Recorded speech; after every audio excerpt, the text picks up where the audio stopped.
দাদা ও চার বোনের গল্প নিয়ে জি বাংলার পর্দায় শুরু হয়েছে নতুন ধারাবাহিক দাদামণি।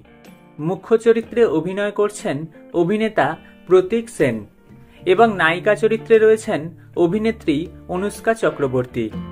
সম্প্রতি গল্পের নায়িকা পার্বতী ওরফে অনুষ্কা চক্রবর্তী এক সাক্ষাৎকারে ফাঁস করলেন অভিনেতা প্রতীক সেনের সঙ্গে তার প্রথম কাজের অভিজ্ঞতা কেমন।